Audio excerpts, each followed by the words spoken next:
ধর্মে ভক্তি নাকি রাজনীতিতে ধর্ম? রাজ্যের মন্ত্রী বিধায়কদের সাংস্কৃতিক ভালোবাসা নিয়ে উঠছে প্রশ্ন। রাজ্যের রাজনৈতিক পরিমণ্ডলে এখন এক নতুন চিত্র।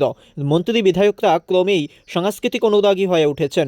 বিশেষত বিজেপি সরকারের দ্বিতীয় দফায় দেখা যাচ্ছে ধর্মীয় ও সাংস্কৃতিক অনুষ্ঠানে জননেতাদের বাড়তি উপস্থিতি। কোথাও দেখা যাচ্ছে মন্ত্রী সুধাংশু দাসকে কীর্তনিয়াদের সঙ্গে হরে কৃষ্ণ নাম গানে তাল মিলাতে, কোথাও বা মন্ত্রী রতনলাল নাথকে দেখা যাচ্ছে খোল কাঁধে নিয়ে কীর্তনের সুরে মাতছেন। এখন প্রাক্তন মন্ত্রী তথা বিধায়ক ভগবান চন্দ্র দাস পর্যন্ত কীর্তন মঞ্চে ব্লেজার লাগিয়ে উপস্থিত। দৃশ্যটা নিঃসন্দেহে রাজ্যের সংস্কৃতি পিপাসু মানুষদের কৌতূহলী করে তুলছে।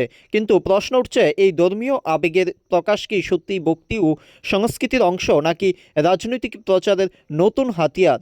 সাধারণ ধর্মপ্রাণ মানুষরা বলছেন, যদি ধর্মের আসর হয় সেখানে রাজনীতির রং মিশলে তার পবিত্রতা নষ্ট হয়।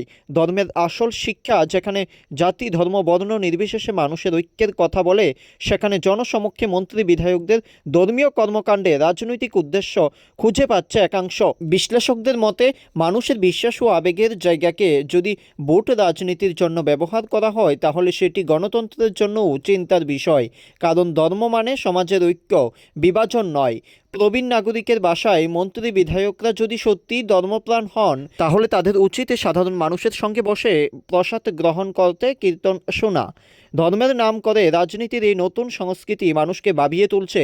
রাজনীতি যদি সংস্কৃতিকে আপন করে নেয় ভালো, কিন্তু যদি সংস্কৃতিকে ব্যবহার করে রাজনৈতিক বার্তা দেওয়া হয় তাহলে সেটা বিপজ্জনক দৃষ্টান্তই বটে। ব্যুরো রিপোর্ট, অল টাইম খবর 24।